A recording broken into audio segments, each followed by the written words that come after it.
Welcome to the lesson on blending greatest common factor, easy trinomial, difficult trinomial, and perfect trinomial square.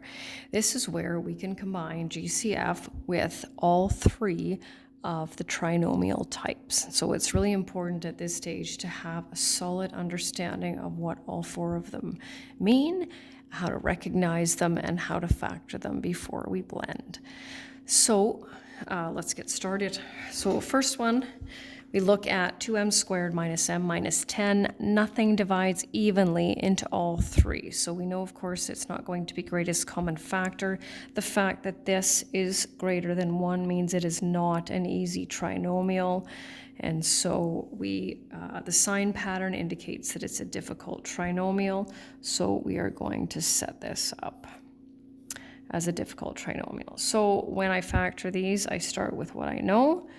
2m times m is the only way for us to get to 2m squared. I'm going to need one positive and one negative, and here's where it becomes a little bit difficult. So I'm just listing the factors of 10 here, okay? And we already determined that there is no greatest common factor in this trinomial. Therefore, we can't create one in a binomial, which means that 10 can't go there. It will create a GCF of 2, nor can 2 go there. It will also create a GCF of 2. So we have two options. We have a 1 and a 10 and a 5 and a 2. So I usually just pick one. And then what I do before I put my signs in is I work out my insides and outsides, multiply them together, and see if I can build that negative 1. So I've got a 5m and a 4m. Can I build a negative 1 from that? I most certainly can here. And then I highly recommend just doing a quick check if you wish. Okay, next one. GCF, there it is. Doesn't matter, of course, if you pull out that 5 right away or you write the GCF, just don't forget it. Pull that out, minus n minus 6.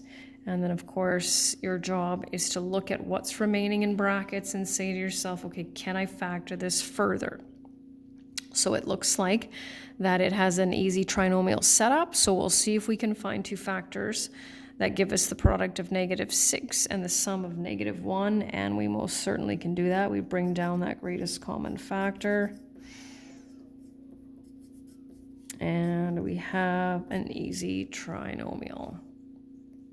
Next one, I see lots of y's there, so we're going to start out with the GCF again. Pull out that y, 9y squared plus 6y plus 1. Now, depending on where you are in your factoring, you might look at this and see it as a difficult trinomial and factor it that way. It is a perfect trinomial square, so if you can recognize that, doesn't matter how you factor it, pull down that greatest common factor, square root of the first term, second sign, square root of the third term, and squared. We'll verify this linear term here. 3y times 1 is 3y, plus 3y is 6y. So we have a combo of GCF and a PTS. Next one. I can see a greatest common factor. This is going to have a number and a variable component. No, that's not quite right. 2x plus 5. Okay, now they're all factorable, but it's possible. So this looks like it could be an easy trinomial, but the only factors of 5 are 5 and 1, and there's no way I can take a 5 and a 1 and make it come up with a 2. So that one is finished. And then we just have 4 more over here. No GCF. This is one of those easy trinomials that just has that added variable in it. So our two factors of 16 that give us a sum of negative 10 are x minus 2y, x minus 8y, and that's as far as we can go with that. Two terms can only be a GCF because, of course, all the other three have a t for trinomial in there. A squared, b squared, let's see, 10a squared plus 21b squared. This one you might treat as an easy trinomial and find the factors of 81 that add up to 18. And remember, if they're you end up with two of the exact same number, what that means is it's a perfect trinomial square. So you have the option of treating it. This is not a required step.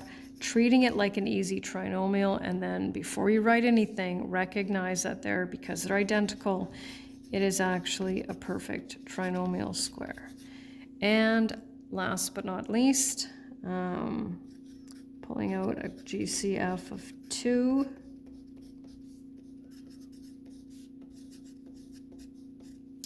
Now, unlike this one over here, right, which did not work, I guarantee you that if you pull out a greatest common factor and it has a difficult trinomial setup, I guarantee you that it works. So I don't want you to have to play around with all the different factors of 6 and 3 to see if you can make up that 11x and find that it doesn't work. I just think that's too complicated. So as long as you haven't made a math error, I guarantee you that if you pull out a GCF and it has a difficult trinomial setup, I guarantee you that it will work. So we have all positive terms here. And so we will, let's see, I know it has to be 3 and 1, right? I can't put a 6 here and I can't put a 3 here. So I'm limited to a couple of options. And I'm going to give this one a try. So you can see I've just lightly penciled in that 6x and x, multiplying my insides and my outsides and adding them together. 18x plus 1x is not going to give me what I want. So I know I haven't chosen the correct combination. So then I will try this one, 9x plus 2x. That works. And that is a blend of, I guess individually, covers all the different possibilities for the individual types as well as the blend types. And that's the end.